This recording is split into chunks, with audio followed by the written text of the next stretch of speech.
Picture चालू करो बे। रोम रोम भाइयों, सिस्टम पार देंगे, सिस्टम पार देंगे। जय श्री राम दोस्तों, अगर आपके खून में भी राम भक्ति दौड़ती है तो नीचे कमेंट में जोर से लिखो जय श्री राम। देखता हूं कितने भाई अभी भी धर्म और देशभक्ति के नशे में चूर हैं। अब देखो भाई, चैनल का नाम तो सस्ते नशे है, लेकिन यहाँ नशा सिर्फ 2 चीजों का मिलता है, ज्ञान का और मनोरंजन का। तो आ जाओ इस मस्त सफर में जहां दिमाग खुलेगा, हंसी रुकेगी नहीं। और हाँ, जिसने वीडियो लाइक और चैनल सब्सक्राइब नहीं किया वो अगली बार महंगे नशे की दुनिया में भटकता नजर आएगा। चलो वीडियो शुरू करते हैं। जय श्री राम। धैर्य और तन में प्रचंड शौर्य बन चंद्रगुप्त मौर्य प्रलय बचाएंगे, और महाराणा और शिवा की संतति कहाते हम शीश कट जाए भले झुकने ना पाएंगे। और बार बार छेड़िए ना भारत स्वाभिमान को, अन्यथा बाद में बहुत पछताएंगे। सौगंध मां भवानी की उठेगी ललकार जब आपके घरों पे चील कौवे मंडराएंगे।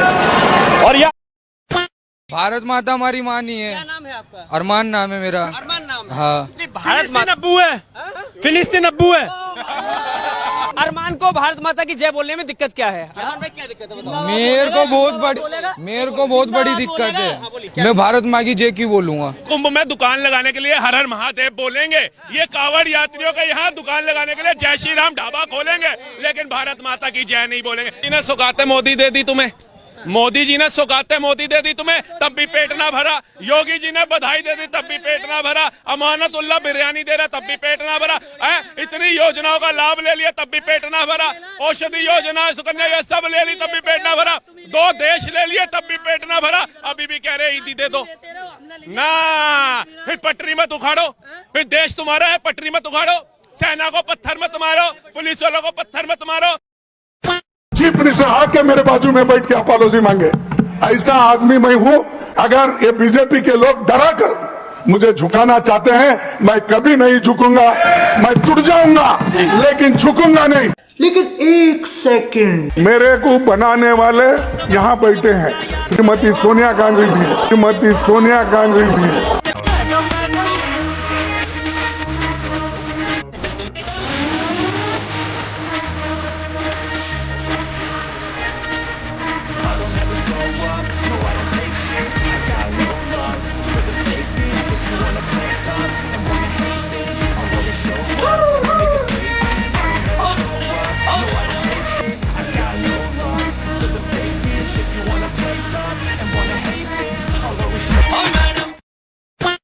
माशाल्लाह अभी हम क्लेप करेंगे अपने लिए, मगर वो क्लेपिंग ऐसे हो गए हम चैंपियन हो। सबको बोल के हम चैंपियन बने। Okay guys, come on start.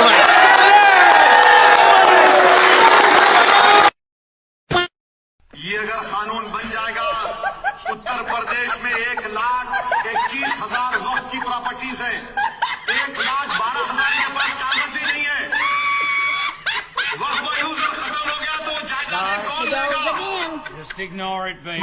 She says when she gets like that, it's the Holy Ghost taking possession. तुम्हारे पास लीगल उसके ऊपर इख्तियारी नहीं होगा, कोई भी घुस जाएगा। वक्फ का यूजर निकाल। Uncontrollable laughter.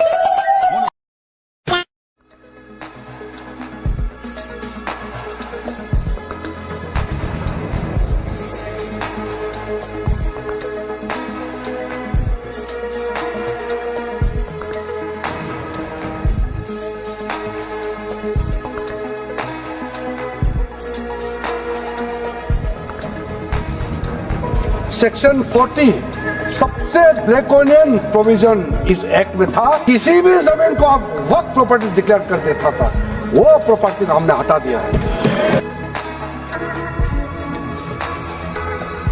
रोम रोम भाइयों, सिस्टम पार देंगे।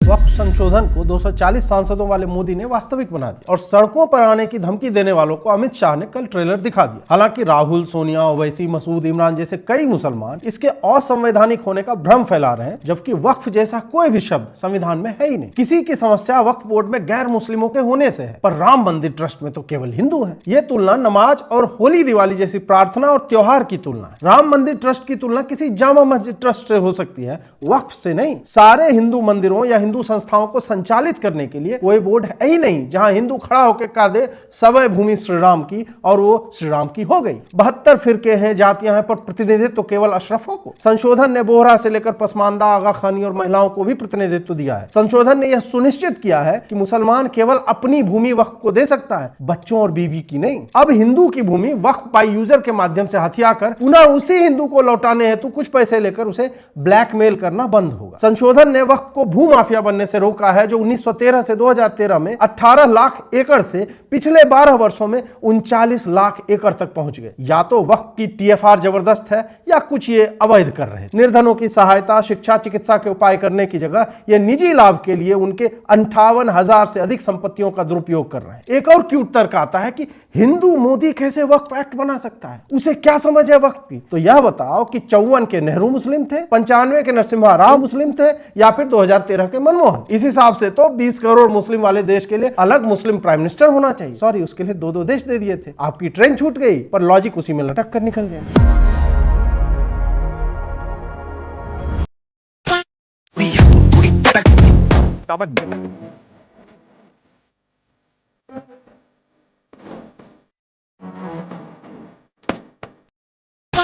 सुप्रीम कोर्ट ने कहीं नहीं कहा था कि मस्जिद को नुकसान न पहुंचाए, उसने डिस्प्यूटेड स्ट्रक्चर शब्द यूज किया है। 1993 के जजमेंट में देख लें, विवादित ढांचा शब्द है, कहीं पर भी उन्होंने मस्जिद शब्द का प्रयोग नहीं किया। बात सही है। दूसरी बात, आप ये कहना चाहते हैं कि गोली, तो 2017 फरवरी में लखनऊ में कैंट विधानसभा में चुनावी सभा में अपनी बहू के लिए प्रचार करते हुए मुलायम सिंह ने यह बयान दिया कि मैंने 16 हिंदू मरवा दिए थे। मरवा दिए वर्ड बोला, ये नहीं था पुलिस फायरिंग में मर गए। इससे ज्यादा मैं मुसलमानों के लिए क्या कर सकता था, अगर 40 भी मर जाते तो गम नहीं था।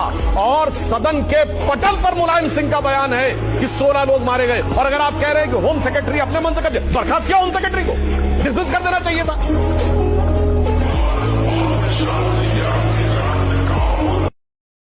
जब भगत सिंह वगैरह को फांसी लगनी थी, उससे पहले इरविन आया था, एक गांधी इरविन पैक्ट हुआ था, लॉर्ड इरविन आया था। इरविन इज ऑन रिकॉर्ड, उसने लिखा है कि हम जब मीटिंग के लिए जा रहे थे तो हमें पूरा यकीन था कि महात्मा गांधी पहली बात ये कहेगा कि राजगुरु सुखदेव और भगत सिंह की फांसी हटाओ, फांसी नहीं देनी। पर कहते उन्होंने बात ही नहीं की।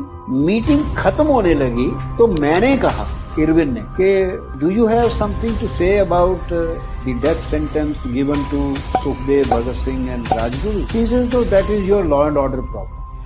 कभी राहुल गांधी जी को सुना आपने कि वो कहते हैं भारत माता की जय? कभी राहुल जी ने नारा लगाया वंदे मातरम, वंदे मातरम? ये वो नारे हैं जिन्हें लगा करके महात्मा गांधी के नेतृत्व में अंग्रेजों से लड़ाई लड़ी गई थी। कभी राहुल जी के मुंह से सुना है छत्रपति शिवाजी महाराज की जय? कभी राहुल गांधी जी के मुंह से सुना है महाराणा प्रताप की जय? कभी राहुल गांधी जी के मुंह से सुना है गुरु गोविंद सिंह महाराज की जय? कभी राहुल जी के मुंह से सुना है योगीराज भगवान श्री कृष्ण की जय? कभी राहुल जी के मुंह से सुना है मर्यादा पुरुषोत्तम भगवान श्री राम की जय? कभी राहुल जी के मुंह से सुना है गंगा माता की जय, गौ माता की जय? तो सवाल इस बात का है कि भारत की संस्कृति, भारत की सभ्यता, भारत के संस्कारों को मिटाना कांग्रेस का लक्ष्य है। तो माफ करना, ऐसी कांग्रेस आपको मुबारक हो। ये वो कांग्रेस नहीं है जिसकी स्थापना देश के लिए हुई थी। ये अब वो कांग्रेस बन गई है जो भारतीय संस्कृति सभ्यता से दूर निकल गई है। सनातन को मिटाना इनका ख्वाब है। हिंदुत्व को हम मिटा देंगे, हिंदू नाम की एक शक्ति है, इसे मिटा देंगे। No.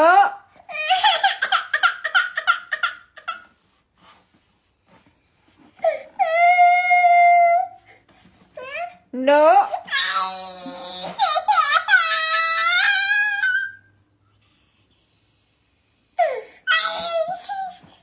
No. धर्म कारोबार की बात है। जो ये लोग गोली, अध्यक्ष महोदय, मैं कार सेवक वाली बात इसलिए नहीं छेड़ना चाहता हूँ। अध्यक्ष महोदय, ये शायद माननीय सदस्य जानते नहीं कुछ सच्चाई नहीं जानते। अध्यक्ष महोदय, ये संविधान की वजह से, संविधान को बचाने के लिए, हिंदू एकता को बचाने के लिए कुछ फैसले लिए गए।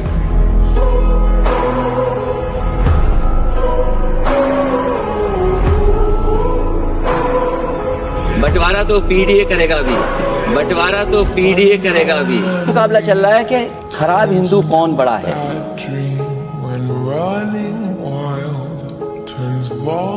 जो पार्टी ये कहती होगी कि दुनिया की सबसे बड़ी पार्टी है, अध्यक्ष महोदय वो अपना राष्ट्रीय अध्यक्ष नहीं चुन पाए अभी तक। ये सामने जितनी पार्टियां हैं उनका राष्ट्रीय अध्यक्ष उन 5 लोगों को ही चुनना है परिवार के। हमें माननीय अध्यक्ष जी करोड़ों सदस्यों में से 12-13 करोड़ सदस्य प्रक्रिया कर चुनना है तो देर लगती है। आपके यहाँ जरा भी देर नहीं लगेगी। मैं कह देता हूं अभी 25 साल तक आप अध्यक्ष हो जाओ।